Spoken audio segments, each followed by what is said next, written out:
తాకట్టులో ఉన్న బంగారాన్ని విడిపించి ఆ రోజున్న మార్కెట్ ధర కట్టి మిగిలిన డబ్బును మీకు అందిస్తుంది ఎస్వీఎస్ గోల్డ్.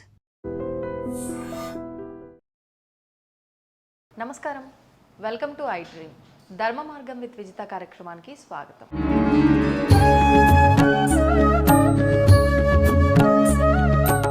ప్రస్తుతం మనతో పాటు ఉన్నారు భారతీయం సత్యవాణి గారు. అమ్మతో మాట్లాడి మంచి మంచి విషయాల గురించి అడిగి తెలుసుకుందాం. ప్రస్తుతం ఉన్న సమాజంలో ఎన్నెన్నో వింతలు, విడ్డూరాలు, అఘాయిత్యాలు ఎన్నెన్నో చూస్తున్నాం. అసలు ఇవన్నీ ఎందుకు జరుగుతున్నాయి? సమాజంలో ఒకరిపైన ఒకరు పడుతున్నారు అని అంటే ఒక అర్థం ఉంది. కుటుంబంలో వ్యక్తులు కూడా ఒకరిపై ఒకరు నిందలు వేసుకోవడం కానుంచి బజారు వరకు, అంటే బజారుకి ఈడ్చుకోవడం వరకు కూడా ఈ వ్యవస్థ అనేది వెళ్ళిపోతుంది. మరి ఎందుకు ఇలాంటివన్నీ జరుగుతున్నాయో అమ్మతో మాట్లాడి తెలుసుకునే ప్రయత్నం చేద్దాం. అమ్మ నమస్కారం. నమస్కారం అమ్మా విజిత. చాలా రోజుల నుంచి అడుగుతున్నావు, నాకేమో ఇంకా ఈరోజు పాప నేను నిరాశపరచడం ఇష్టం లేక కొంచెం గొంతు ఇదిగా ఉంది, క్షమించు. అయ్యో వద్దమ్మా, పర్వాలేదు. బాగాలేకపోయినా మీరు నాకు సమయం ఇచ్చారు, సంతోషం. థ్యాంక్ యూ రాజు. అమ్మ, కుటుంబ వ్యవస్థే కానివ్వండి, వివాహ వ్యవస్థే కానివ్వండి, ఏది కూడా ఒకప్పటిలాగా ఇప్పుడు లేదేమో అనిపిస్తుంది. అంటే ఒకప్పుడు మేమైతే ఏం చూడలేదు, చూడకపోయినప్పటికీ ఇంట్లో పెద్దవాళ్ళు ఎవరైనా ఉంటే మా రోజుల్లో అలా ఉండేది, మా రోజుల్లో ఇలా ఉండేది అని చెప్పే మాటల్ని బట్టే మాకు అనిపిస్తుంది. అరే అలా ఉండేదా, ఎందుకు ఇంత మారిపోయింది, అంటే నామరూపాలు లేకుండా పోయాయే అలాంటి విషయాలు అనే విధంగా అనిపిస్తోందమ్మ ఈ ఆలోచన ధోరణి అనేది. ముఖ్యంగా భార్యాభర్తల విషయం తీసుకుందామమ్మా. అసలు భార్యాభర్తలు అని అంటే ఎంత అన్యోన్యమైన దాంపత్యము, అసలు విడదీయలేని ఒక బంధము. అలాంటిది అంటే 100 ఏళ్ల పంట అని చెప్పి చెప్తూ ఉండేవారు. ఇప్పుడు అసలు పచ్చగడ్డేస్తే బగ్గుమనేటట్టు ఉంది ఆ బంధం అనేది. ఎందుకు ఇలా ఉందంటారమ్మా? అంటేమ్మా, వ్యవస్థలలో కొన్ని అవస్థలు వచ్చాయి. ఈ అవస్థలకు మూల కారణం ఏంటనేది మూలాన్ని వెతికి తీస్తే మనకు అర్థమవుతుంది. అసలు మనకి ఈ దాంపత్య ధర్మం అనేది ఒక సృష్టి యజ్ఞంగా మనకి భగవంతుడు ప్రసాదించినటువంటి ఒక యజ్ఞం. ఇది గాడ్స్ క్రియేషన్. ప్రకృతి పురుషుడు, ఈ ప్రకృతి పురుషుడి మధ్య ఒక ఆకర్షణను పెట్టి బొమ్మల నుండి మరికొన్ని బొమ్మలు తరాలు నిలవడానికి కావలసినటువంటి ఒక ప్రక్రియ, ఒక యజ్ఞం ఇది. ఆయన అన్నట్టుగా వివాహం అనేది ఒక రిక్రియేషన్ కోసం కాదు, ఇది ఫర్ క్రియేషన్ అని. ఆ మ్యాన్ అండ్ ఉమెన్ మధ్య ఉండేటటువంటి ఈ లింక్ అనేది కేవలం అది భౌతికమైనటువంటిది కాదు, అది మానసికపరమైనది, ఆత్మపరమైనది. Highly spiritual link between heaven and earth అంటారు. అలాంటి స్థితి నుండి మనం రోజు రోజుకి కొంచెం దిగజారుడుతనం వచ్చేసింది. దానికి కారణం ఏమిటి? ఇది యోగ భూమి, ఇది భోగ భూమి కాదు. కేవలం దాంపత్య ధర్మం అనేటటువంటిది సంతాన ఇచ్ఛ కోసం, సంతానం కోసం అనేటటువంటిది. ఆ యజ్ఞ నిర్వహణ నుండి వచ్చేటటువంటి సత్సంతానమే. ఆ యజ్ఞ ఫలం ఏమిటి? సత్సంతానం. కేవలం దానికోసమనే ఈ యజ్ఞం నిర్వహించడం అనేటువంటి మన పూర్వీకులు మనకు చెప్పినటువంటి ఇది పద్ధతి. సో రాను రానది మైలు పడిపోయింది. ఇప్పుడు జంతువులు ఉన్నాయనుకోమా, దాని ఋతుధర్మం ప్రకారం అవి సంతానాన్ని కంటాయి. వాటికి కొన్ని ఉన్నాయి, అది ప్రకృతి వాటికి ప్రసాదించింది, అది మనకు తెలియదు. అది సరే, తర్వాత మనం ఆధునిక పోకడలు వల్ల, నీకు గుర్తుందో లేదో, మా అందరికీ తెలుసు, పల్లెటూళ్ళలో మంచాలు అసలు ఎక్కడుండేవి తెలిసేది కాదు. గోడకు ఆనించి ఉండే, రాత్రిపూట పడుకున్నాక మళ్ళీ గోడకి ఎత్తేసేవారు, బయటకు కనిపించేది కాదు. మన తల్లిదండ్రులు ఎక్కడుండేవారు కూడా మనకు తెలియదు. అవునమ్మా. అలాంటి దృశ్యం ఒక ఇంటిని ఒక ఒక ఒక ఒక ఎలాంటి పిల్లవాళ్ళకి, పెరుగుతున్న పిల్లలకి ఎటువంటి దృశ్యాన్ని చూపించాలి, ఆ ఇంటి వాతావరణం ఎలా ఉండాలనే దానికి దృశ్య సంస్కారం, శ్రవణ సంస్కారం అని 2 ఉన్నాయి. ఎటువంటి దృశ్యాలు చూపిస్తే పిల్లలు ఎదుగుతారు, బాగవుతారు, ఎలాంటి మాటలు వింటే వాళ్ళు సంస్కారవంతులు అవుతారు. ఈ 2 సంస్కారాల ద్వారా పిల్లల్ని పెంచటం అనేటటువంటి అనాది నుండి మనకి పెద్దలు ఇచ్చినటువంటి ఒక సంస్కృతి. అది ఎప్పుడైతే గాడి తప్పిందో, పాశ్చాత్యీకరణ చెందిందో, అప్పటి నుంచి మనం దారి తప్పాం. నిజమమ్మా. ఫ్యాషన్ కోసమనో లేకపోతే రకరకాల దీనికోసమనో మన జీవన శైలిలో మార్పులు వచ్చిన తర్వాత, ఆ మార్పు వచ్చిన తర్వాత అనుకోకుండా ఆ మార్పు వెనక మరి మార్పులను వస్తాయి కదమ్మా. అంతే కదమ్మా. ఆలోచించండి. కాబట్టి ఈ ఈ వ్యవస్థలో వచ్చిన ఈ అవస్థలు మనం కొని తెచ్చుకున్నవే కాబట్టి మనం అనుభవించక తప్పదు. పెద్దల మాట ఎప్పుడైతే పెడచెవిని పెట్టామో, ఏదైతే శ్రీకృష్ణుడు కూడా భగవద్గీతలో యజ్జత్ ఆచరిత శ్రేష్ఠ, శ్రేష్ఠులు ప్రముఖులైనటువంటి వాళ్ళు ఏది ఆచరించారో మీరు ఆచరించండి అని ఆదేశించాడు. ప్రముఖులు చెప్పిన బాటలు మనం నడవడం లేదుగా, ఆచరించిన వాళ్ళ బాటలు మనం నడవడం లేదుగా, మనకు తోచినట్టుగా మనం నడిచేస్తున్నాం. ఏమ్మా, నేల విడిచి సాము చేస్తున్నాం. మనం కూర్చున్న కొమ్మను మనమే నరికేసుకుని బ్రతుకుతున్నాం కాబట్టి తప్పకుండా ఢామును కింద పడతాం కదా.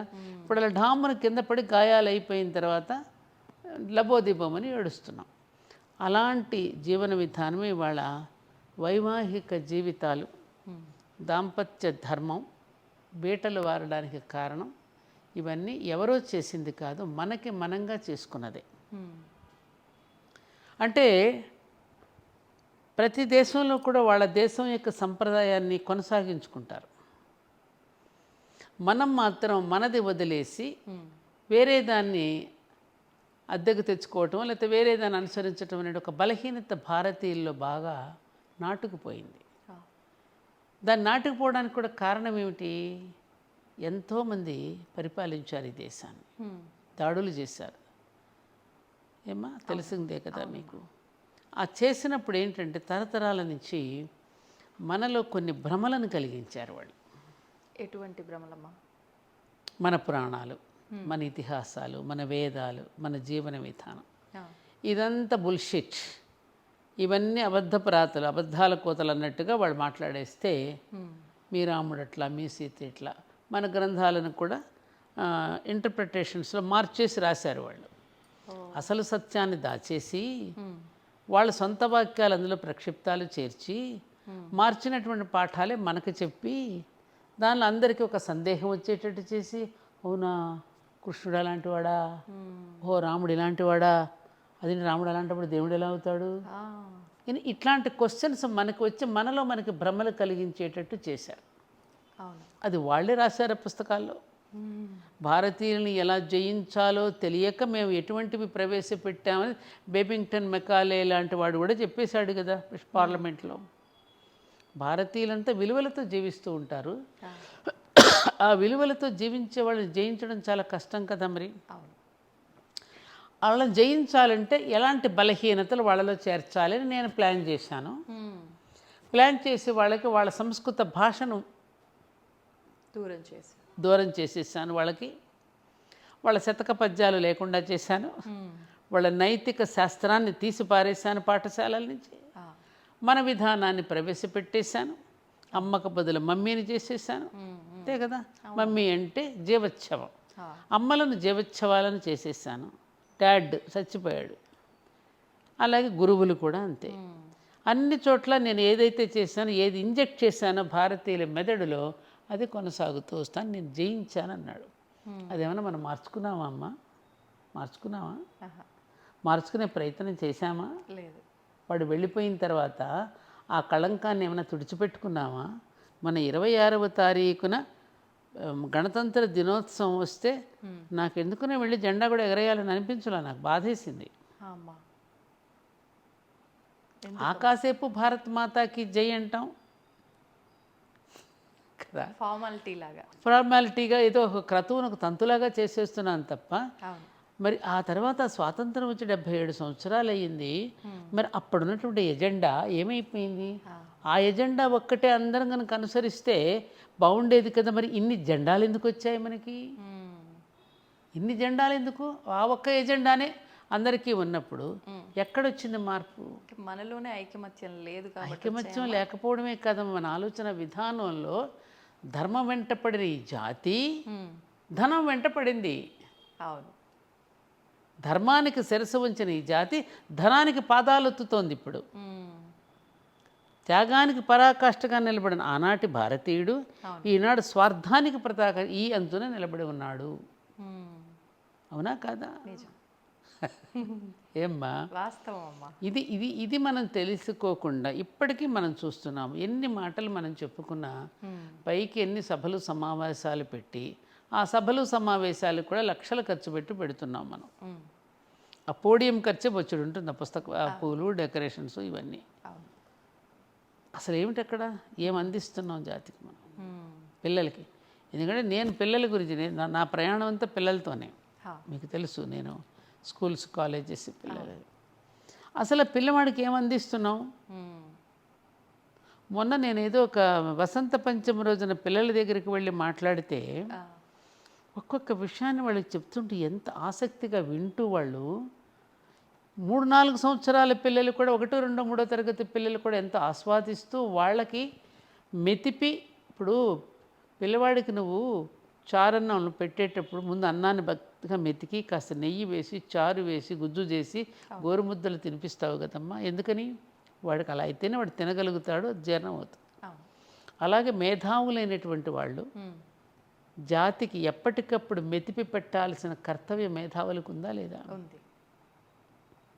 మరి వాళ్ళ పిల్లలకి నువ్వు ఎటువంటి దృశ్యాలు చూపిస్తున్నావు, ఎటువంటి పాఠాలు నేర్పిస్తున్నావు, అసలు ఫండమెంటల్స్ నేర్పిస్తున్నావా నువ్వు? ఒక నేచర్ గురించి కానీ ఎంత ఎ ఫర్ యాపిల్, పీ ఫర్ బ్రెడ్డా? అంటే తిండి కోసం చదువా? మన చదువు కాదు కదా. కాదు. అందుకని తిండి కోసం చదువు అనేటటువంటి ధోరణి వచ్చేసరికి ఈ చదువు ఉద్యోగం కోసం అని వెంపర్లాడుతున్నాడు. ఉద్యోగం డబ్బు కోసం, ఆ డబ్బు సుఖాల కోసం అనే దీనిలో పరిగెడుతున్నాడు. అడుగులేని సంచిలాగా మారుతున్నాడు తప్ప జీవితాన్ని అర్థవంతంగా మలుచుకోగలుగుతున్నాడా? లేదు. కారణం ఎవరు అని మనం ప్రశ్న వేసుకుంటే అందరం దీనిలో బాధ్యులమే. అందరం బాధ్యులమే కదా. అమ్మ కొంతమంది చేస్తే సరిపోతుందా అని అనుకుంటాం. కొంతమందిని కొన్ని అడుగులు వేస్తే మిగతా జాతి నడుస్తుండగా ప్రయత్నాలు జరుగుతున్నాయి. ఆ జరుగుతున్న ప్రయత్నానికి ప్రభుత్వాలు కూడా దోహదం చేసి అటువంటి ప్రయత్నాలు చేస్తున్న వాళ్ళని కూర్చోబెట్టి మాట్లాడి, మాకు కూడా పరిపాలన చాలా సులభంగా ఉంటుందయ్యా మీరందరూ సహకరిస్తే, మీరు ఆశయంతో చక్కగా ఇట్లా పిల్లలకి ఇట్లా చెప్తూ ఉన్నారు కాబట్టి మా సహకారం ఏం కావాలి మీకని వాళ్ళని కూర్చోబెట్టి మాట్లాడిన దాఖలాలు ఎక్కడైనా ఉన్నాయమ్మా? లేదు. ఇందాక మీరు అన్నట్లు మీరు చూసారా? లేదమ్మా. అంటే ప్రతి ఒక్కటి పేరు, పలుకుబడి, డబ్బు, ఇంకా అవి ఉంటే మనం చేసే నడవమేమో అనే దగ్గర కూడా ఆగిపోయే వాళ్ళు ఉన్నారేమో అనిపిస్తుందమ్మా. ఉంది కదా, చూస్తున్నాం కదా మనం. మరి ఒకప్పుడు మరి స్వతంత్ర సంగ్రామంలో ఆ రోజున భారతదేశాన్ని మనం స్వతంత్రంగా పరిపాలించుకోవడానికి ఎంతోమంది ఎన్నో రకాల కృషి చేశారు కదమ్మా. చేసిన వాళ్ళు కొంతమంది పాలనలోకి వెళ్ళారు, కొంతమంది సేవా దృక్పథంలోకి వెళ్ళిపోయారు. ఆ సేవా దృక్పథంలో పనిచేసిన వాళ్ళని ప్రభుత్వాలు దగ్గరకు తీసి వాళ్ళకి బాధ్యతలు అప్పగించి సమాజాన్ని మనం అనుకున్న సమాజంగా తీర్చిదిద్దడానికి ప్రయత్నం జరిగిందా? వెంటనే ఆపగా జురుకోవడం మొదలెట్టారు. స్వాతంత్రం వచ్చేసింది, చతికి పడిపోయారు, అయిపోయింది అనుకున్నారు, ఎవరికి వాళ్ళు తినడం మొదలెట్టారు. సిగ్గేయడల్లా మనకి? నా పుణ్యభూమి నా దేశం నమో నమామి అని పాడుకోవడానికి సిగ్గేయటల్లా మనకి? పుణ్యదేశమే. నాకు బాధ అనిపిస్తుంది. చిన్నప్పుడు మాకెందుకబ్బా, చిన్నప్పుడు ఈ భారత భూమిని గురించి ఇంతగా పొగిడి ఎందుకు చెప్పారా మనకి? మనం కూడా హాయిగా అందరితో పాటు బతికేసి ఉంటే బాగుండేది కదా అని అనిపిస్తుంది. అప్పుడప్పుడు బాధ అనిపిస్తుంది. అంటే ఇంత తెలిసిన మీకే అంటే ఒక్కొక్కసారి ఇలాంటి ఆలోచన వస్తుంది అని అంటే మిగతా వాళ్ళ పరిస్థితి ఇంకా చెప్పక్కర్లేదమ్మా. ఆటోమేటిక్గా సమాజానికి తగ్గట్టుగా మారిపోతున్నారు. అంతే కదా? అంతే కదమ్మా. కాదు నిజ విజిత, పిల్లలకి మనం ఎవరిని రోల్ మోడల్స్గా చూపిస్తున్నామమ్మా? ముందు అసలు ఫస్ట్ తల్లిదండ్రులు రోల్ మోడల్స్ కదా. అవును. వాళ్ళు సమాజం మమ్మల్ని గౌరవించదేమో మనం సంపాదించకపోతే అని ఇద్దరు బయటికి పరిగెత్తి సంపాదిస్తున్నారు. అవును. ఈఎంఐలు అంటూ నానా రకాలు. నిన్న కూడా ఎవరో ఒకటి వచ్చి ఒకటే ఏడుపు నా దగ్గర. ఈ ఈఎంఐలు కట్టలేక నానా రకాల బాధలు పడి ఫైనాన్షియల్గా మోసపోయి నానా ఇబ్బందులు పడుతున్నామని ఒకటే ఏడుపు. అది ముందు తెలియదా మరి? ఇద్దరం పరిగెత్తి సంపాదించాలి, మనం సంపాదించకపోతే మమ్మల్ని గౌరవించరేమో అనేటటువంటి ఒక ఏమంటారు ఒక న్యూనతాభావానికి ఎందుకు లోనవుతున్నాం మనం? ఉన్నదానితో తృప్తిగా ఎందుకు బ్రతకలేకపోతున్నాం? విలువ లేదు కదమ్మా సమాజంలో అలా ఉంటే. అటువంటి విలువ ఎందుకమ్మా మనకి? అసలు వాడు ఇచ్చే విలువ ఏంటమ్మా? నీకు నీకు డబ్బులు చూసి నువ్వు వేసుకునే బట్టలను బట్టి, నువ్వు చేసుకునే నగలను గురించి, నువ్వు తిరిగే కారును బట్టి నీకు గౌరవిస్తే ఆ గౌరవం ఒక గౌరవం అమ్మ, నీ వ్యక్తిత్వం కదా. వాస్తవం. ఏమ్మా, ఎంతమంది మహానుభావులట కొల్లాయిగడ్డు కట్టుకున్న గాంధీ గారిని గౌరవించలేదమ్మా? వినోబాబాజీ అనుట ఆ భూదాన ఉద్యమం ఆయన గౌరవించలేదమ్మా? లాల్ బహదూర్ శాస్త్రి ఒక్క రూపాయి కూడా తీసుకు ఇంటికి వెళ్ళాడు. ఆయన ఇప్పటికీ మనం పూజ చేసుకుంటున్నామే.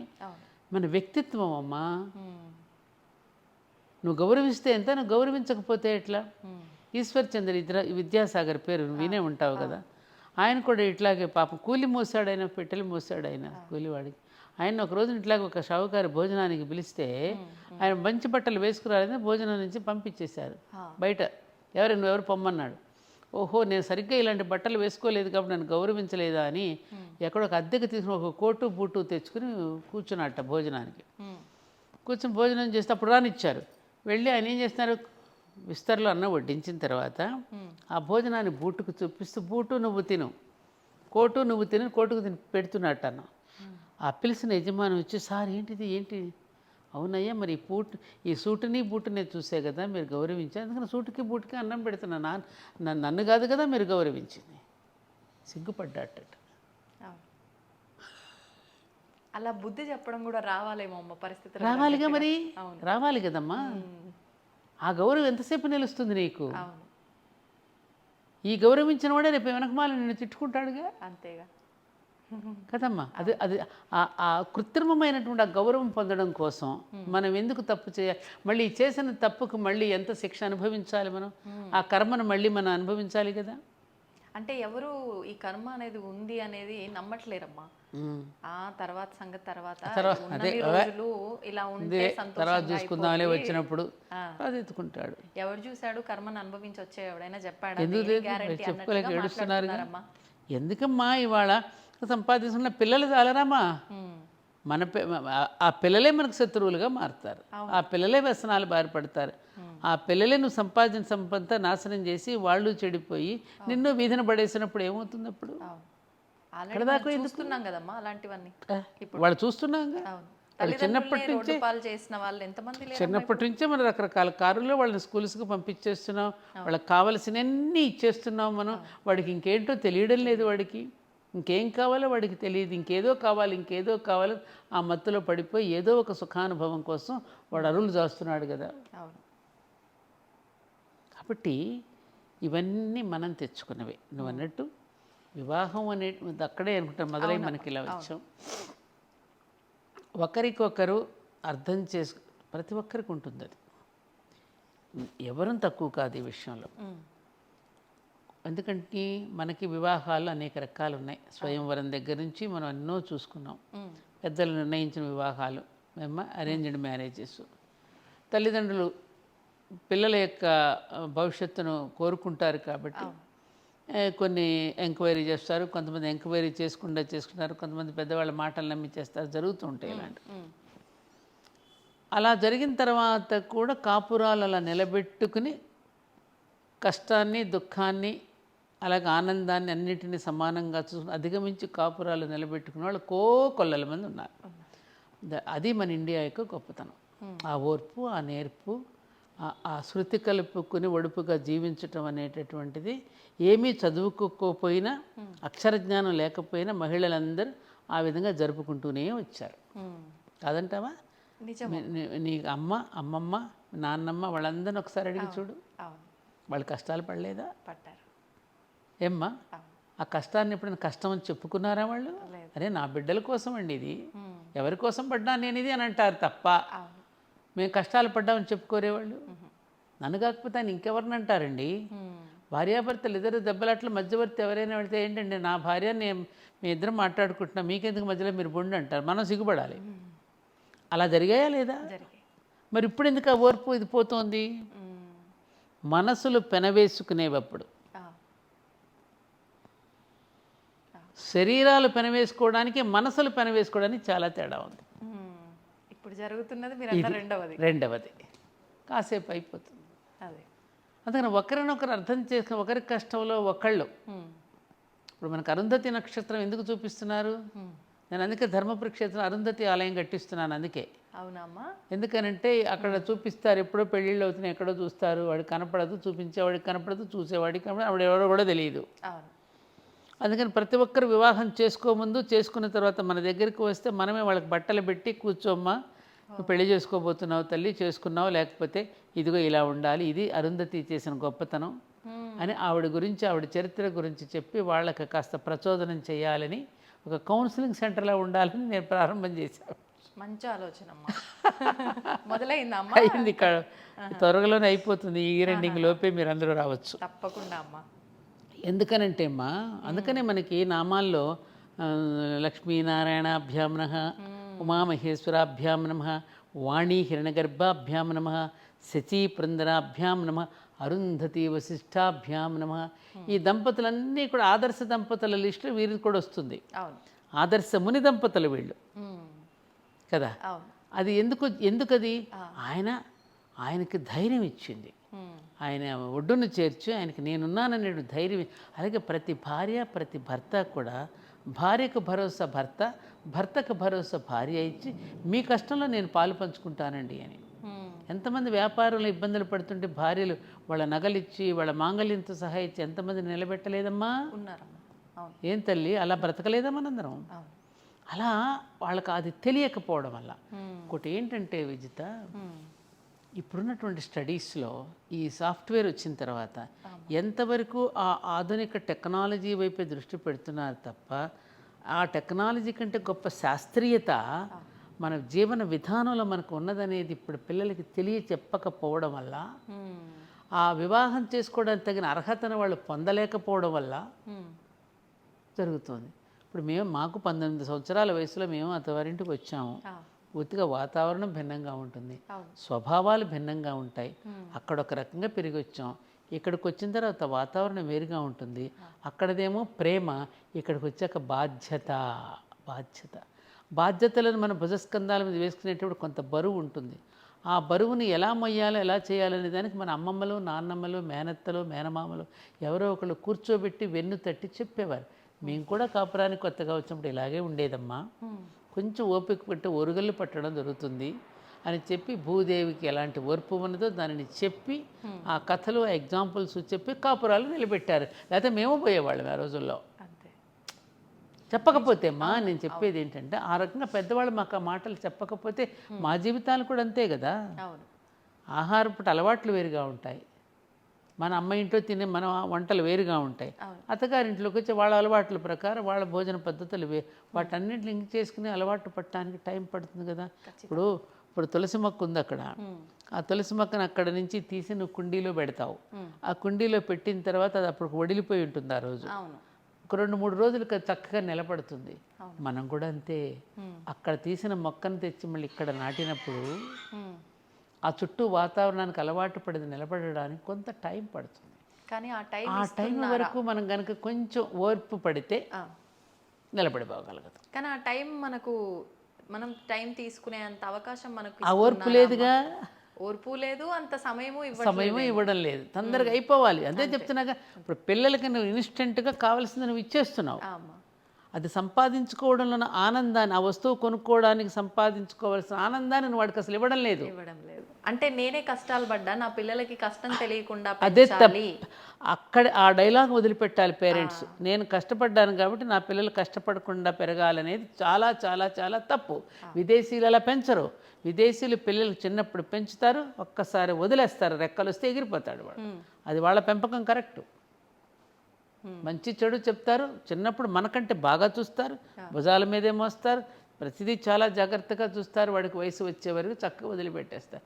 మనవాళ్ళ మునిమనవరాళ్ళ దాకా ఆలోచించి పెట్టి అసలు మర్చిపోయి ఇది పట్టుకుంటాం. అక్కడ మన దగ్గర మార్పు రావాలి.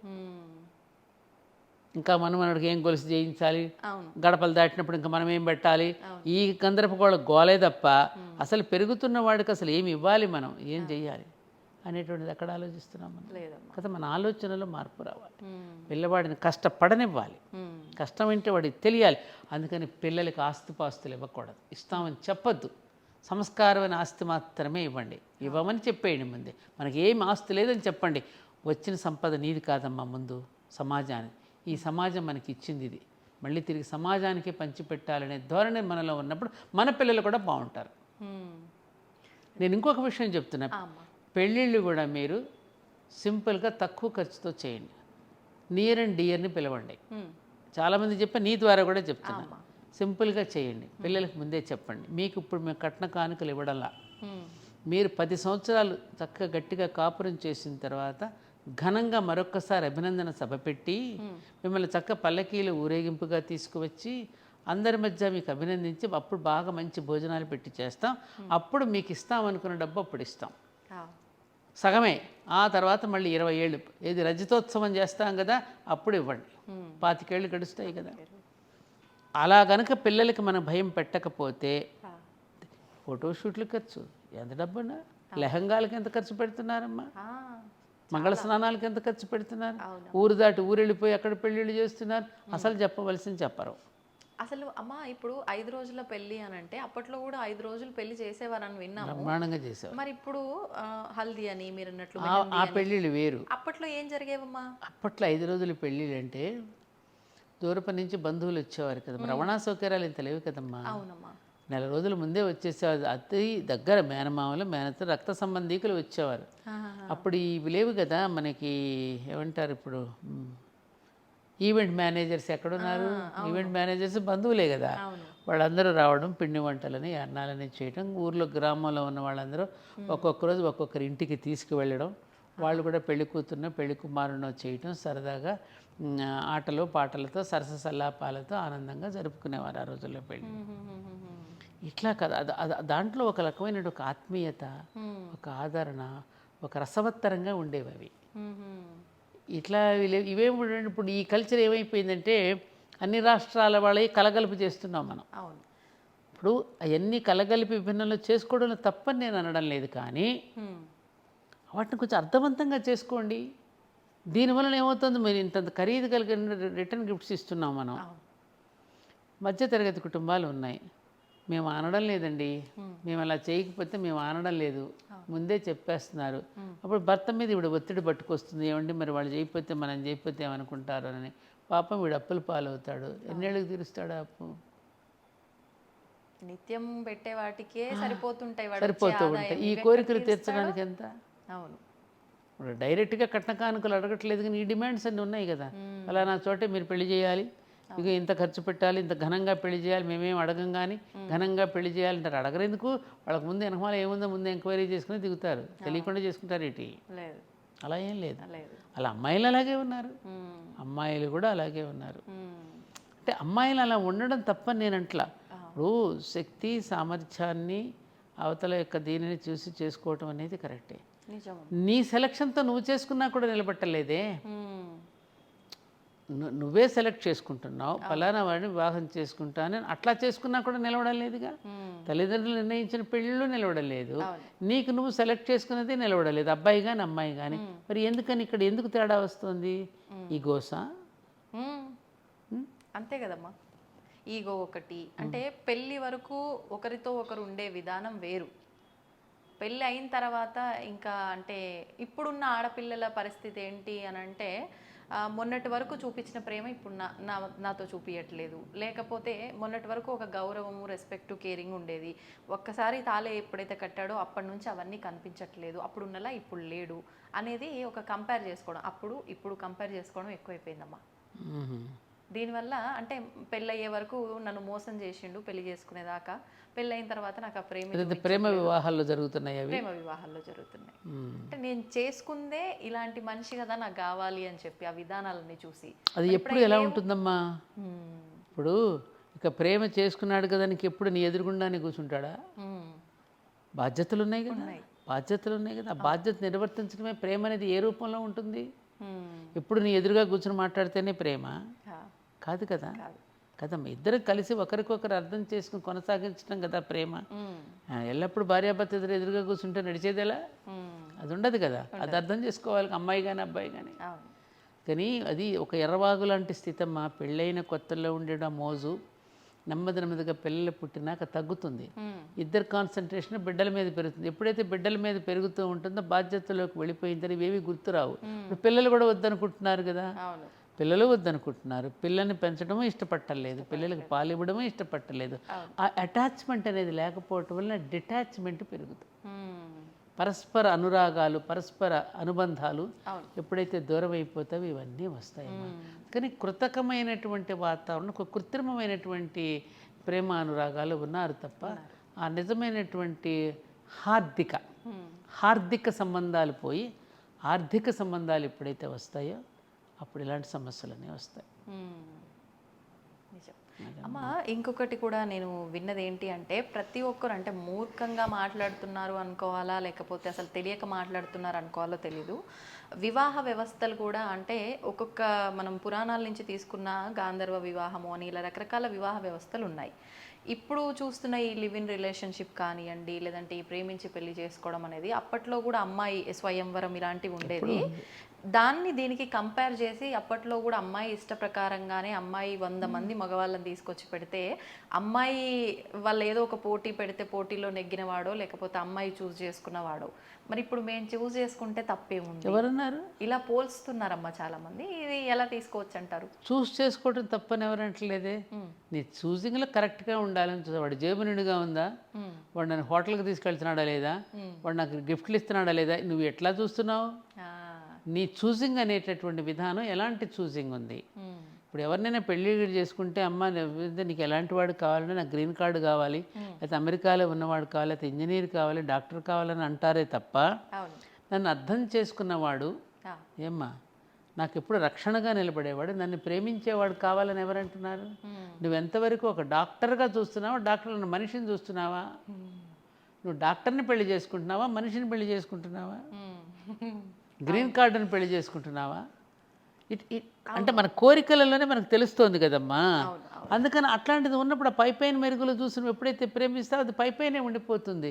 నువ్వు హృదయ అంతర్గతంగా లోపలికి ఎక్కడ వెళ్ళి చూస్తున్నావు?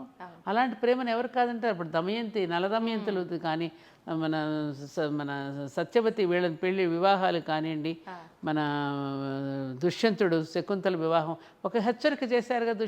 ఏ సాక్ష్యమో లేకుండా పెళ్లి చేసుకుంటే ఎంత ప్రమాదం, హెచ్చరికగా మనకు నలదమ్మ మన శకుంతల దుష్యంతుడి వివాహం మనకు తెలియజేస్తుంది వివాహాలు. కాబట్టి నువ్వు ఎక్కడ దేనిని చూసి నువ్వు చేసుకుంటున్నావు అది కదా అక్కడ చెప్పేది మన వాళ్ళు. కానీ 2 రకాల మనుషులు ఉన్నారు కదమ్మా. గుడ్డిది ప్రేమ, గుడ్డిదంట. దేన్ని చూసి నువ్వు చూసి చేసుకున్నావు. 2 రకాలంటే నువ్వు చెప్పేది నాకు అర్థం. అంటే మీరు అన్నట్టు ఇప్పుడు ప్రేమ గుడ్డిది. కొంతమంది నన్ను ప్రేమగా చూసుకొని బాధ్యతగా ఉండే వ్యక్తి అయితే చాలు, నాకు ఆస్తులతో సంబంధం లేదు అనుకున్న వాళ్ళు వచ్చి అదే ఆలోచన మారకుండా ఉంటే బాగుంటున్నారు. తర్వాత అంటే మీరు ఇందాక అన్నట్టు పోల్చుకోవడము, పక్కోళ్ళని చూసి వాళ్ళు అది కొనుక్కున్నారు నాకు ఇది లేదు అని పోల్చుకుంటే, నువ్వు ఎంచుకున్నప్పుడు నీకు ఇది నచ్చింది ఇప్పుడు నచ్చట్లేదు మరి నేను ఏం చెయ్యాలి అనే వాళ్ళు ఒకరు.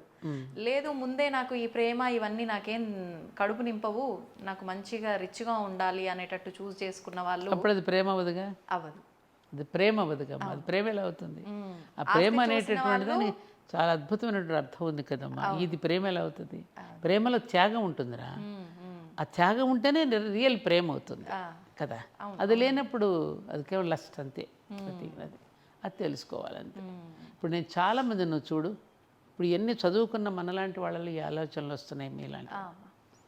ఫుట్పాత్ మీద నేను అన్నీ పరిశీలిస్తాను. సామాన్య మానవుల్లోకి వెళ్ళి చూస్తే వారిలో చూస్తే ఏ గొప్ప సౌందర్యము నీకు కనిపించదు. మామూలుగా మనం అనుకుంటున్న సౌందర్యం. గుడ్డివాడు అవుతాడు, అమ్మాయి కుంటమ్మాయి ఉండొచ్చు అమ్మ, వాళ్ళ భుజాల మీద ఒకరినొకరు ఎత్తుకుని వెళ్ళి ఒకరికొకరు తినిపించుకుంటూ చూస్తాం.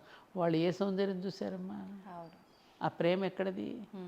ఇప్పటికీ చూస్తాను, కొన్ని కుటుంబాల్లో చూస్తాను, అమ్మాయిలు చూస్తాను. ఇప్పటికీ అన్ని సంవత్సరాలు 83-80 సంవత్సరాలు వచ్చిన ఆ భర్తకు ఆవిడ చేసే సేవలు కానీ, భార్యకు బాగుండకపోతే మననే మా ఇంటి పక్కన చనిపోతే ఆ భార్య కోసం ఆయన వెలిపించడం, ఇప్పటికీ 76 సంవత్సరాలకు వయసు, మరి భర్త కోసం ఆవిడ వెలిపించడం.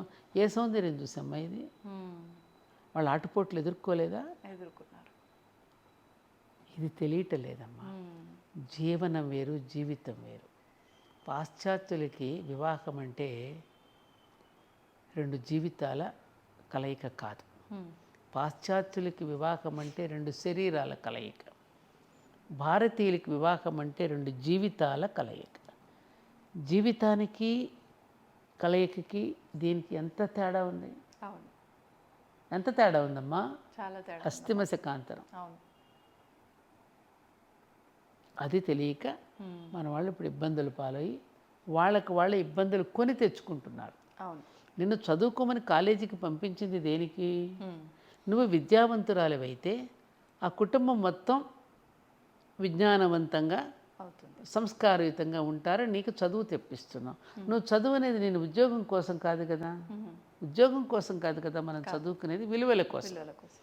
ఏ విద్య విలువలనిస్తోంది మనకి ఇప్పుడు? కాదు కదా. అక్కడ చాలా పెద్ద పప్పులో కాలేసాం మనం. అవును. ఇప్పుడు బాధపడేమి లాభం? ఆడపిల్లలకి చదువుకోవాల్సిందే, మగపిల్లలు చదువుకోవాల్సిందే. మేము చదువుకున్నది ఎంత? మా అమ్మగారు చదువుకుంది 4వ తరగతి. ఆహా. కరెక్ట్గా సంతకం పెట్టడం కూడా బాగా వచ్చేది కాదు నిజంగా చెప్పాలంటే. ఆహాహా. కానీ వాళ్ళ నోరు విప్పితే, మా నాన్నగారు కానీ మా అమ్మ కానీ నోరు విప్పితే ఎంత అద్భుతమైన విషయాలు వారి నోటి వెంట వెలువడయ్యో. మా నాన్నగారు మంచి మహాభారతం, రామాయణం వాడి విలువలు చెప్తూ ఉండారు. అలాగే నేను కూడా పెద్దగా ఏం చదువుకోలేదు. 11వ తరగతి చదువుకున్న తెలుగు మీడియంలో. మరి మేము ఏ సారాన్ని గ్రహించాం? పెద్దవాళ్ళ దగ్గర నుంచి మీరు ఏది అవసరమో అది తీసుకున్నారు. వారు అరుగుజాడలు ఏవైతే అనూచానంగా పెద్దల నుంచి అనూచానంగా వచ్చినటువంటి వాటిని అనుసరిస్తూ ఎక్కడైనా తప్పు జరిగితే కూడా దాన్ని ప్రతిఘటించాం మేము. ప్రతిఘటించకుండా అన్నింటికీ తల వంచేసి ఏమి గంగిరెద్దుల బుర్రలు ఊపలేదు. దాన్ని సరి చేసుకున్నాం. సరి చేసుకోవడానికి, సరిదిద్దుకోవడానికి చాలా తేడా ఉంది. గుర్తుపెట్టుకోండి. ఆడపిల్లల్ని ఎవరిని అమ్మ సర్దుకు పొండమని ఏ శాస్త్రము చెప్పలేదు. సరిదిద్దుకోండి అని చెప్పింది. సీతాదేవి సరిదిద్దుకుంది, అనసూయ సరిదిద్దుకుంది, ద్రౌపది సరిదిద్దింది. ఎవరికి వాళ్ళ భర్తలు సరిదిద్దుకున్నారు తప్ప సర్దుకుపోలేదు. ఇది గుర్తుపెట్టుకోండి మీరు. ఆ సరిదిద్దుకోవడంలో మీకు ఒక ఒడుపు తెలియాలి, ఒక నైపుణ్యం తెలియాలి మీకు. ఆ నైపుణ్యం అనేది దేని ద్వారా వస్తుందంటే మాట ద్వారా వస్తుంది. వాక్కు అనేది ఒక కామధేనువు. నువ్వు మాట్లాడే విధానాన్ని బట్టి నీ కుటుంబం మొత్తం నీ వెంట నడుస్తుంది. ఇది నేను అనుభవపూర్వకంగా చెప్తున్న మాట. ఇది మాట ఆ శృతి కలుపుకుని కుటుంబంలో జీవించటం ఎలాగో, ఆ ఒడుపుగా నైసుగా తప్పించుకుని చెప్పడం ఎలాగో అది తెలిసి ఉంటే ఏ ఆడపిల్ల సంసారమైన బ్రహ్మాండంగా ఉంటుందమ్మా. ఇది తెలియ కొట్టుకుంటున్నారు పిల్లలు. Very simple. నా దగ్గరికి 2-3 జంటలు వచ్చారు ఆ మధ్యన. ఎప్పుడు వస్తే నేను చెప్పిన తర్వాత ఎప్పుడో చాలా కాలం తర్వాత అమ్మాయి ఎక్కడో తారసపడింది. నేను గుర్తుపట్టలా. నమస్కారం చేస్తుంది. అమ్మ నేను మీరు మర్చిపోతే నేను ఎలా మర్చిపోతానమ్మా, ఆనాడు మీ ఇంటికి వచ్చాను నేను, కాపురం ఇట్లా బాగా వచ్చేసింది. అప్పుడు చిన్న సూక్ష్మమైన 2 విషయాలే మీరు చెప్పారు నాకు, అది నా లైఫ్ని మార్చేసిందని చెప్పింది. సింపుల్. ఇదే కమ్యూనికేషన్, జస్ట్ కమ్యూనికేషన్ అమ్మా. ఆ కమ్యూనికేషన్ స్కిల్ అనేది వీళ్ళు ఇప్పుడు అభినయంతో నేర్పిస్తున్నారు తప్ప అక్కర్లే. ఆ కమ్యూనికేషన్ స్కిల్ అని ఎదుటివాడితో మనం ఎలా మాట్లాడి అతడిని ఎలా మనం వశం చేసుకోగలుగుతున్నాం ప్రేమతో. అది భాగవతంలో శ్రీకృష్ణుడు ఎంత బాగా చూపించాడమ్మా. అవి ఎందుకు చదవరు వీళ్ళు? అవి చదివితే ఎలా చేయాలో తెలుస్తుంది. అమ్మవారి నామం స్వాధీన వల్లభాయై నమః అని ఒక నామం వస్తుంది. భర్త ఎప్పుడు స్వాధీనం అవుతాడు నీకు? ఎప్పుడు స్వాధీనం అవుతాడు? An obedient wife can only commands and demands her husband. ఇలాగే ఒకసారి సత్యభామ శ్రీకృష్ణుడితో పాండవులు అరణ్యవాసంలో ఉన్నప్పుడు నేను వస్తానని మీతో పాటు వాళ్ళని చూడటానికి వెళ్తున్నాడు శ్రీకృష్ణుడు. వెళుతూ ఉంటే నేను వస్తానని చెప్పేసి ఇద్దరు బయలుదేరి వెళ్ళారు. ఇంట్లోకి వెళ్ళి ద్రౌపది వంట చేస్తూ ఉంటే సత్యభామ వెళ్ళి, ఈ ఒక్కడిని నేను అవసరం చేసుకోవడం నా తరం కావడం లేదు, నాకు ఎవరిని మన శ్రీకృష్ణుడిని ఎలా వశమయ్యారు ద్రౌపది? నీకేమైనా మందు పెట్టావా, మాకులు పెట్టావా, ఎట్లా ఈ 5గురు నీ వశమయ్యారు అని అడిగితే, ద్రౌపది తప్పు సత్యభామ, ఈ మాట ఇంకెక్కడ మాట్లాడకు, ఎంత పొరపాటు మాట్లాడావు నువ్వు, నా దగ్గర అంటే అన్నావు కానీ ఇంకెక్కడ అనకు, భర్తల్ని మందులు పెట్టి మాకులు పెట్టి ఇంకొకటి పెట్టి వశం చేసుకోరు.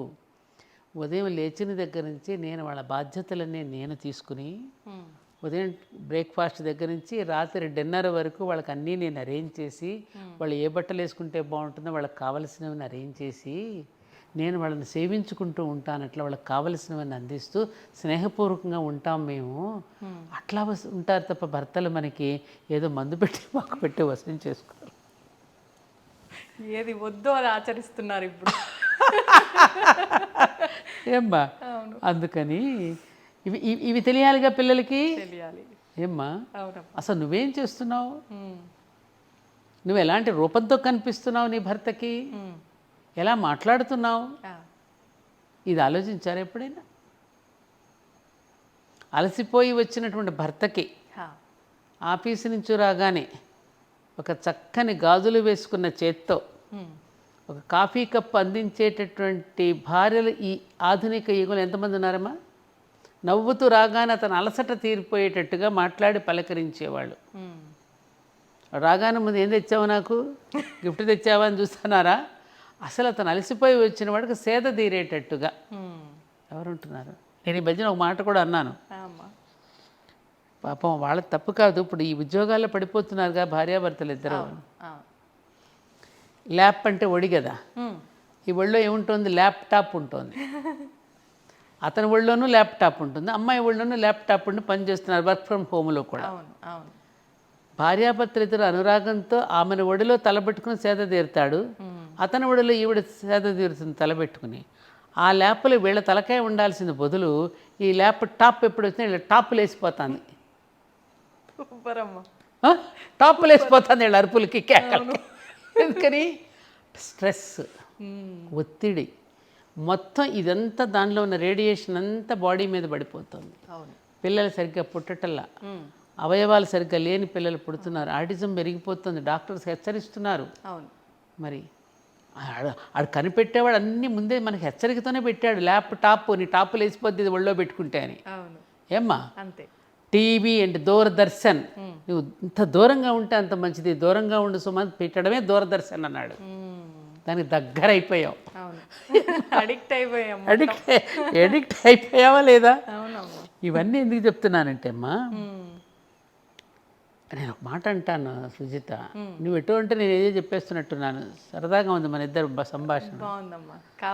అది ఇవి ప్రకృతి అంటే సైంటిస్టులు ఉంటారు, శాస్త్రవేత్తలు ఉంటారు కదా, వాళ్ళు ఎంతో అన్వేషణ మొదలుపెట్టి ఏదో కనిపెట్టాలని పరుగు తిరుగుతున్న కొద్దీ ప్రకృతి తన తలుపులు తెరిచి అన్ని రహస్యాలను ఇస్తూ ఉంటుంది పిల్లలకి. కనిపెట్టలేగా వీళ్ళంతా. ఆమె యొక్క రహస్యాలని ఆవిడ కనిపెడుతున్నానని పోతున్న కొద్ది రహస్యాలను విప్పి చెప్తూ ఉంటుంది. అవన్నీ మేము కనిపెట్టామని వీడు విర్రవీగుతూ ఉంటాడు. కానీ ఆ ప్రకృతి మరొకటి కూడా చెప్పింది, వేరే నేను 2 ఇచ్చాను, దేన్ని నేను వద్దని చెప్పలేదు, దేనికైనా హద్దు ఉండాలని ముందే చెప్పాను మీకు, హద్దులు ఎరిగి ప్రవర్తించమని చెప్పాను మీకు. కానీ హద్దులు మీరు ప్రవర్తించేటువంటి ప్రమాదం ఉంటుందని కూడా నేను చెప్పాను. కానీ మీరు హద్దులు మీరి వెళ్ళిపోతున్నారు. హద్దులు మీరి వెళ్ళిపోయినప్పుడు ఆ ప్రమాదాన్ని ఎదుర్కోవాల్సింది, ఆ ప్రమాదానికి ఏమంటారు దానికి మాడి మసైపోవాల్సింది మళ్ళీ మీరే సుమా అని ప్రకృతి హెచ్చరిక చేస్తూనే ఉందిగా. చేస్తుంది, దాచిపెట్టుకోలేదు తన రహస్యాలు. ఇంకా నీ కూడా బోలెడున్నాయి. ఉన్న రహస్యాలను వీడు తీస్తున్నాడు, చెప్తున్నాడు. ప్రకృతి నేను దర్శించాను అని అనుకోవడంలో అతని ఎదుగుదల కనపడుతుంది. ప్రకృతి నేను జయించాను అంటే ప్రమాదం. జయించావా? జయించగలవా? అస్సలు సాధ్యపడదు. ఆల్రెడీ ప్రకృతి తన పని తాను మొదలుపెట్టేసింది కదమ్మా. అవునమ్మా. ఈవెన్ ప్రకృతినే కనుక అతను జయించాను అని అనుకుంటే మన నాసా ఈ శాస్త్రవేత్తలందరూ ఇది మన శ్రీహరికోటలో ఈ కక్షల్లో ప్రవేశపెట్టేటప్పుడు శ్రీ వెంకటేశ్వర స్వామి దివ్య సన్నిధానంలో పెట్టేందుకు వెళ్తున్నారు? నమ్మకం కాదు, అంతా ఇది దైవ సృష్టే. దైవ సృష్టి ముందు మానవ సృష్టి నథింగ్ అనేది తెలిసే కదా ప్రయోగం చేస్తున్నాం మేమని. ఆ ప్రయోగానికి ఆవిడ కావలసిన ఆశీర్వాదం నీకు ఇస్తోంది. ఇప్పుడు నువ్వు తపస్సు చేసి రాక్షసులు ఎన్నో కోరికలు కోరుతున్నారు, కోరికలను ఇస్తోంది. ఆ తపస్సు ఫలితంగా ఇస్తున్న ఈ కోరిక నీకు ప్రమాదం రాని హెచ్చరిక కూడా చేస్తోంది. భస్మాసురుడు ఏమయ్యాడమ్మా? కంసుడేమయ్యాడు? రావణాసురుడేమయ్యాడు? మారీచుడేమయ్యాడు? మరి వీళ్ళందరినీ ఎందుకు సంహరించింది? తర్వాత సంహరించి తన మెళ్ళలోనే వేసుకుంది. ఒరే నేను ముందే చెప్పానురా, కోరిక కోరే ముందే మీరు ఆలోచించి కోరుకోండిరా, ఆ కోరికే మీకు చివరికి శాపం అయిపోతుందిరా అని ముందే చెప్పింది కదా. ఇవాళ మనకి ఈ ఆధునిక టెక్నాలజీ అనేటటువంటిది కూడా మనం దాని వెంట పరిగెడుతున్న కొద్దీ అది మనం వేళాకోళం పట్టిస్తోంది. ఇది ఎందుకు లింకు? ఇప్పుడు నువ్వు అడిగిన ఈ దాంపత్య జీవితానికి కూడా ఇది లింకు కాబట్టి చెప్తున్నా నీకు. పిల్లలకి పాలు లేవు, వాడికి ఇమ్యూనిటీ తగ్గిపోతుంది. ఇమ్యూనిటీ తగ్గిపోయినాడు చిరాకు పడుతూ ఉంటాడు, వాడు ఊరికి వ్యాధులు వస్తూ ఉంటాయి, మరి భార్యను విసుక్కుంటూ ఉంటాడు. ఇవన్నీ ఉంటాయి కదమ్మా. ఆ అమ్మాయి పని చేసి అలసిపోయి భర్తను ఏదో ఒకటి అనేస్తుంది, ఇద్దరికి మధ్యలో ఘర్షణ జరుగుతుంది, విడాకులు అయిపోతాయి. అప్పుడేమనేవారు, నన్ను కాకపోతే ఎవరిని అంటారండి, పాపం ఆయన సొత్తు నేనే కదా, నా సొత్తు ఆయన సొత్తును నేను. మమ్మీ ఒకరికొకరు మా మీద విసుక్కు ఇంకెవరి మీద విసుక్కుంటారు అనేవారా కాదా? చూసాం, మా అమ్మ నాన్నలు మేము చూసాం ఇవన్నీ. మన పేరెంట్స్ని చూసాం కదా, వాళ్ళ జీవన విధానాలు చూసాం కదమ్మా. అందుకని ఇప్పుడు తెలుసుకోవాల్సింది ఏమిటంటే, ఈ చదువు అనేటటువంటిది కేవలం ఉద్యోగాల కోసం కాదు, జీవితం అనేది హాయిగా జీవించడానికి. హాయిగా జీవించడానికి బదులు లేనిపోయినవన్నీ తెచ్చిపెట్టుకుని ఎందుకు విచ్ఛిన్నం చేసుకోవాలి మనం? కాబట్టి ఓ యువత, ఇప్పటికైనా ఆలోచించండి నాన్న, ఇప్పటికైనా మీరు వెనుతిరిగి ఒక్కసారి మీ జీవితాలను సరిచేసుకోండి, సరిచూసుకోండి అని చెప్పడం కన్నా మా అలాంటి పెద్దవాళ్ళు ఇంకేం చెప్తాం? కోరికలను నియంత్రించుకోండి, ఇంద్రియాలను నియంత్రించుకోండి. నియంత్రించుకోవడానికి దానికి పద్ధతులు మన పూర్వీకులు మనకి ఎన్నో అందించి, మెడిటేషన్ ద్వారా, ప్రాణాయామం ద్వారా, యోగా ద్వారా ఇవన్నీ మన పెద్దలు పెట్టారు. ఎందుకంటే లెస్ లగేజ్ మోర్ కంఫర్ట్ అన్నట్టుగా, ఊరికే విషయాలంపటాలు ఊరికే పోగు చేసుకోకుండా సింపుల్గా బ్రతుకుతూ సింపుల్గా జీవిస్తూ హాయిగా జీవించండి, సాదాగా జీవించండి, ఉన్నతంగా ఆలోచించండి, ఎంత హాయిగా ఉంటుంది. ఉన్నతంగా జీవిస్తాము, అస్సలు బుద్ధిగా ఆలోచించాం. ఉన్నతం అంటే ఏంటి? ఉన్నత జీవితం అంటే ఏంటమ్మలో? పెద్ద పెద్ద బంగళాల్లో ఉంటాం, ఇప్పుడు ఆ బంగళాలు కూడా చస్తున్నారు ఉండలేక, అవి కూడా వద్దనిపిస్తుంది వాళ్ళకి కొంతకాలం ఉంటుంది ఆ మోజు తీరాక. ఇప్పుడు భార్య మీద ఇందాక నువ్వు అన్నట్టు మోజు తీరినట్టు ఈ బంగళా మీద మోజు తీరుతుంది కొన్ని కాలానికి. మళ్ళీ ఎక్కడో సింగిల్ బెడ్రూమ్ ఎక్కడుందండి, లేకపోతే ఎక్కడైనా పెద్దవాళ్ళందరూ 10 మంది కలిసి ఉండే చోట వెతుకుతున్నారుగా. ఇప్పుడు సింగిల్ బెడ్రూమ్లో ఉన్న వాళ్ళందరూ పెద్దవి కావాలన్నారు, ఆ పెద్ద దగ్గర నుంచి ఆకాశ హర్మ్యాలన్నారు, ఆ కిందకు దిగడం ఎట్లాగా అని ఇప్పుడు ఆలోచిస్తున్నారు. ఎక్కడన్నా ఊరి చివరికి వెళ్ళి ఫామ్ హౌస్లో ఉందాం. చూడండి మా ఆలోచనలు ఎలా మారిపోతున్నాయో. అది ముందు నుంచే ఉంటే అసలు తిప్పలేదుగా, ఇంత కాంక్రీట్ జంగల్గా చేసుకోవాల్సిన అవసరం ఏమున్నదిగా. ఒకే ఇంట్లో ఇంతమంది ఎలా జీవించగలిగాం, ఆప్యాయతలను ఎలా పంచుకోగలిగాం కదమ్మా. అందుకని ఎంత సింపుల్గా మనం ఉంటే అంత హాయిగా జీవించగలం. సింపుల్ సిటీలో ఆనందం ఉంది అనేది ఇప్పుడు తెలుసుకుంటే అందరం హ్యాపీగా బ్రతికేయచ్చు. అంటే ఒక సామెత చెప్పేవారమ్మా, నేను విన్నా చాలాసార్లు, ఎద్దున్నోనికి బుద్ధుండదు, బుద్ధున్నోనికి ఎద్దుండదు అని చెప్పి. అంటే మనకు ఒకటి ఉంది అని అంటే, ఇప్పుడు నేను అన్ని రకాలుగా నేను ఉన్నతంగా అంటే ఆలోచనల్లో నేను ఉన్నతంగా ఉంటే ఫస్ట్ నన్ను ఏది అంటదు. అంటే నాకు ఇది కావాలి, అది కావాలి, నేను పోల్చుకోను, ఎదుటోళ్ళతో పోల్చుకునే ఆలోచనే రాదు. కానీ ఇప్పుడు ఆలోచనలే ఉన్నతంగా లేవు కాబట్టి, నేను మంచి ఐశ్వర్యంతో కూడి ఉంటే, నాకు మంచి ఒక బంగ్లా, కారు ఇవన్నీ ఉంటే ఫస్ట్ ఆరోగ్యం అన్నా బాగుండదు, కంటికి నిద్ర ఉండదు, ఈ ఇబ్బంది లేదు. ఇవన్నీ లేకుండా నేను పూరి గుడిసెలో ఉంటే నాకు అదే బంగ్లా లేదు, కారు లేదు, ఆరోగ్యం అన్నీ బాగుంటే ఇది లేదు, అది ఉంటే ఇది లేదు అని చెప్పి ఈ ఆలోచన ఎక్కువైపోయింది కదా. ఎక్కువైపోయింది. ఎందుకనంటే అమ్మా, మనకి ఉత్తమ సాహిత్యం ఉంది, అనేక గ్రంథాలు ఉన్నాయి, ఉత్తమ సాహిత్యం ఉంది. భగవద్గీత దగ్గర నుంచి ఉపనిషత్తులు, మిత్రలాభం, పంచతంత్ర కథలు, మనకి పశుపక్షాదుల మీద పెట్టి కథలు చెప్పేవారు. ఎలా ఉంటే ఇట్లాంటి పర్యవసానం వస్తుందో అవి వినే ఓపిక వినిపించడం లేదు. వాళ్ళ ఇంట్లో కూర్చున్న కథలు చెప్పేవారు, ఇంట్లో కూర్చున్న పెద్దవాళ్ళ కథలు చెప్పే గురుత్వం వహించే పెద్దలు వాళ్ళ ఇంట్లో లేరు.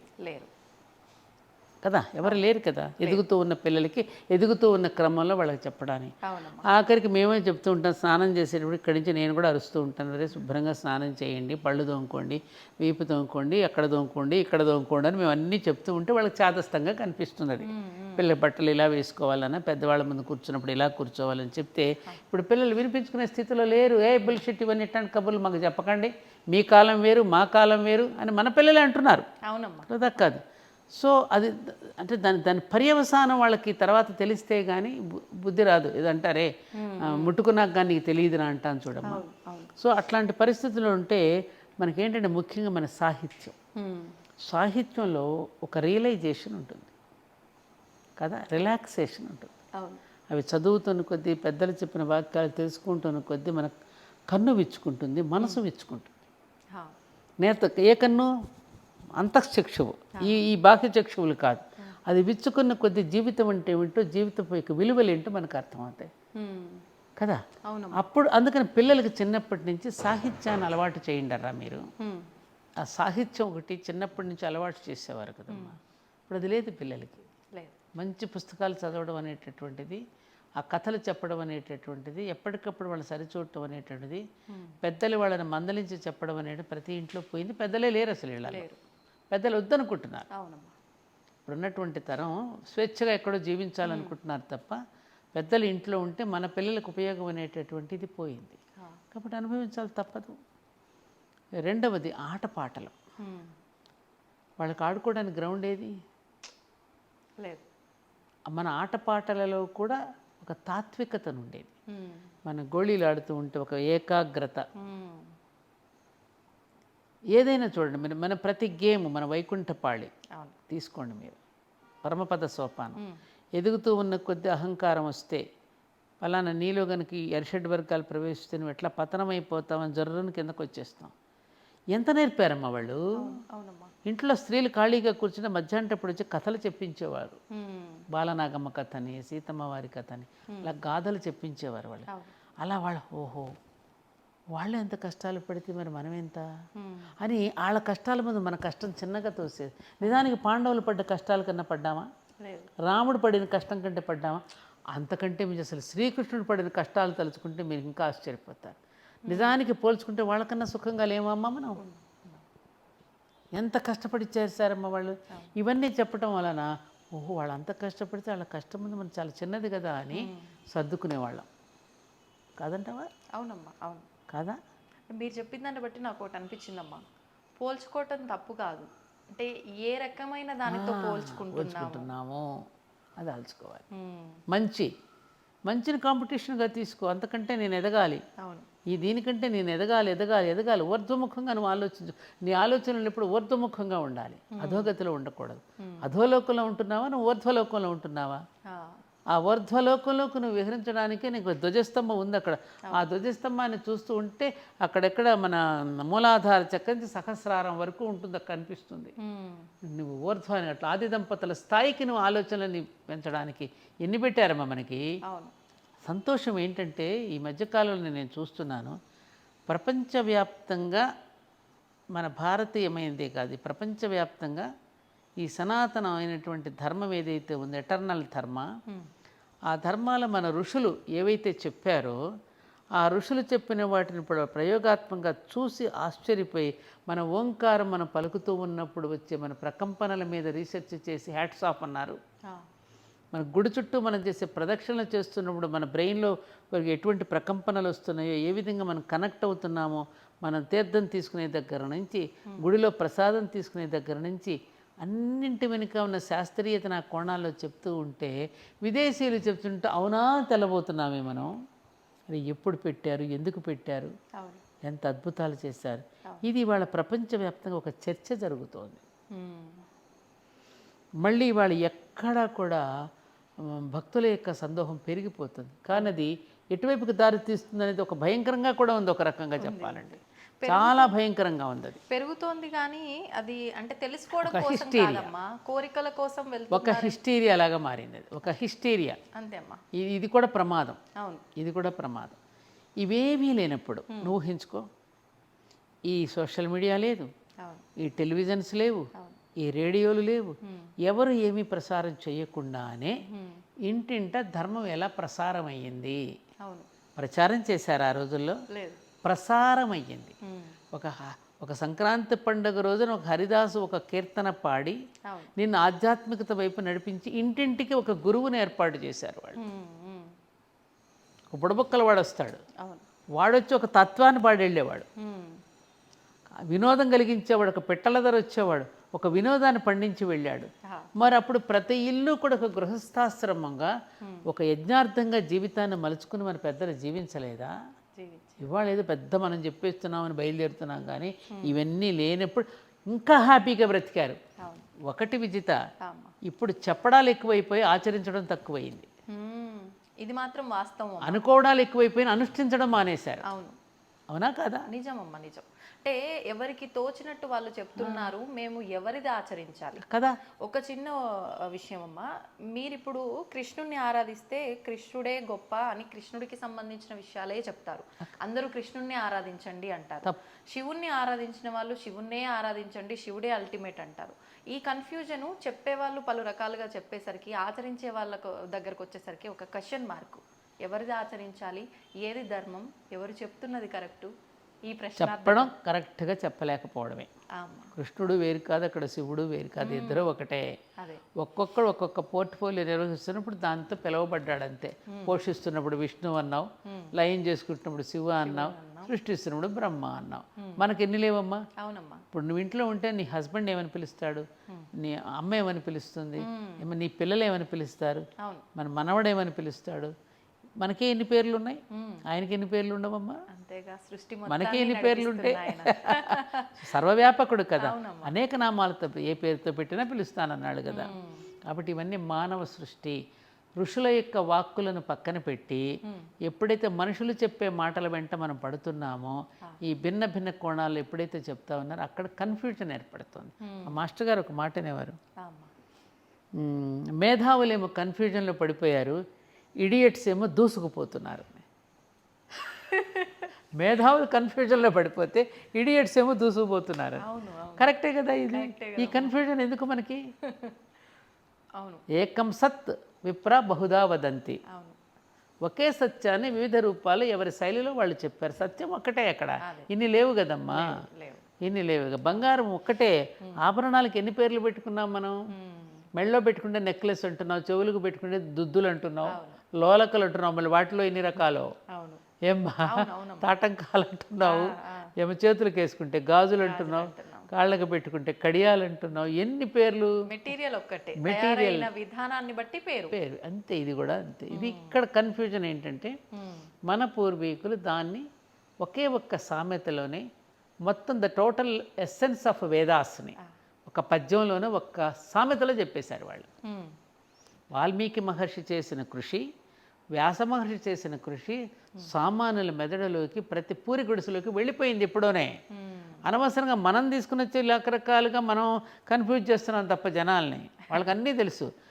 నేను ఎప్పుడు కూడా విజిత సామాన్యుల్లోకి వెళ్ళి మాట్లాడుతుంటాను, ఊడ్చేవాడి దగ్గరికి. ఇప్పుడు మన దగ్గర జిహెచ్ఎంసి నారాయణమ్మ గారు మీరు వినే ఉంటారు. ఆవిడ ఎంత బాగా చెప్తాంది ఒక పద్యాన్ని. ఆవిడేం చదువుకుంది కదా. అలాగే నువ్వు పొలాల్లోకి వెళ్ళి చూడు, కూలీలను వెళ్ళి ఎంత అద్భుతమైనటువంటి ఫిలాసఫీ చెప్తారో తెలుసా. నాకు ఆశ్చర్యం వేస్తుంది వాళ్ళు చెప్తుంటే.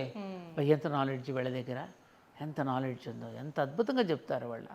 వాళ్ళు టీవీలకు వచ్చి మనలాగా కూర్చొని చెప్పడం లేదు. వాళ్ళ దగ్గరికి అడిగితే జీవిత సత్యాలు తెలుస్తాయేమో మనకి. అన్నీ తెలిసి వాళ్ళు ఏమి తెలియని వాళ్ళ ఉంటారు. తెలియక తెలిసినట్టు మిడిసిపడుతూ మనకు ఏదో తెలుసని మనం చెప్పేస్తున్నాం, ఏం తెలియదు. సోక్రటీస్ ఒక మాట అంటాడు, నాకు అన్నీ తెలుసు, నాకు బాగా తెలుసు అంటాడు. ఏం తెలుసు అండి అంటే, నాకేమీ తెలియదని నాకు బాగా తెలుసు.